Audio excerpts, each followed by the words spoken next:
एक समय की बात है। समुद्र के बीचों बीच एक जहाज तूफान में फंस गई। जहाज नष्ट हो गई और उसमें मौजूद सभी लोग डूब गए, सिवाय एक यात्री के। भगवान की दया से वह किसी तरह बच गया और समुद्र के किनारे पर आ गया। कुछ देर के बाद जब वह होश में आया और जब उसकी आँख खुली तो वह एक सुनसान द्वीप पर अपने आप को पाया। जैसे ही वह व्यक्ति उठा, भगवान से प्रार्थना करते हुए कहा, भगवान कृपया मेरी मदद करो, मेरे लिए कुछ सहायता भेजो। दिन गुजरते गए लेकिन कोई मदद नहीं आया और रात में वह वहीं समुद्र के किनारे सो गया। अगले दिन वह फिर जागने के बाद भगवान से प्रार्थना करते हुए कहा कि भगवान मेरी कुछ मदद करो, लेकिन कोई फ़ायदा नहीं हुआ। इसी तरह दिन बीतते गए, लेकिन अब वह उम्मीद छोड़ चुका था और वह सुनसान द्वीप में जीवन बिताना ही अपना भाग्य मानकर लकड़ी और घास फूस से अपने लिए एक झोपड़ी बनाया। नष्ट जहाज से कुछ ज़रूरी सामान को इकट्ठा करके अपनी झोपड़ी में रख लिया और जीने के लिए नारियल और नारियल का पानी और मछलियों पर आश्रित हो गया। और इसी तरह उसका दिन बीतने लगा।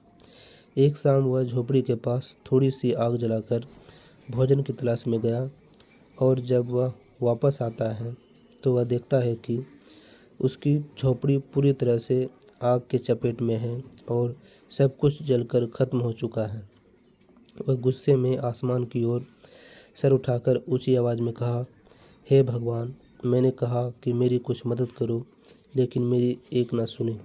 मैंने एक झोपड़ी बनाया था, आप अपने जीने के लिए आपने उसे भी जला दिया।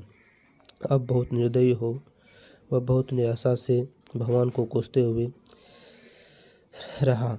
रात भर उसी तरह रहा और समुद्र के किनारे ही सो गया। जब सुबह में जागा तो एक अजीब सी आवाज़ आ रही थी। जब आँख खोल के देखता है तो एक जहाज़ समुद्र के किनारे उसी के नज़दीक खड़ी थी। उसे अपनी आँखों पर विश्वास नहीं था। वह बहुत खुश था कि अंत में उसके लिए मदद आ ही गई। वह जल्दी से उस जहाज़ पर चढ़ गया और वह आदमी जहाज़ के कप्तान से पूछा, आप कैसे जान गए कि मैं इस सुनसान द्वीप पर फंस गया हूँ?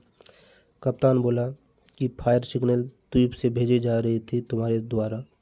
हम समझ गए कि उस द्वीप पर कोई है जिसे मदद चाहिए, इस वजह से हम लोग यहाँ आए। आदमी बोला, लेकिन मैंने कोई भी फायर सिग्नल नहीं भेजी। फिर कप्तान बोलता है, लेकिन मैं तो यहाँ फायर सिग्नल को देख के ही आया हूँ। उसी समय आदमी अपनी जलती हुई झोपड़ी को याद करता है और समझ जाता है कि फायर सिग्नल जो कप्तान देखा था वह उसकी जलती हुई झोपड़ी ही थी। वह समझ गया कि भगवान की योजना थी कि वह इस सुनसान द्वीप से कैसे निकले। वह समझ गया कि भगवान की योजना उसकी योजना से बड़ी है और वह भगवान का शुक्रिया अदा करने लगा। हम लोग अपने जीवन में देखें तो हम लोग भी बहुत सी योजना बनाते हैं, लेकिन जैसा हम लोग चाहते हैं वैसा होता नहीं है। हम लोग हमेशा सोचते हैं कि ये जो हो रहा है वह हमारे सोच समझ के बाहर हो रहा है।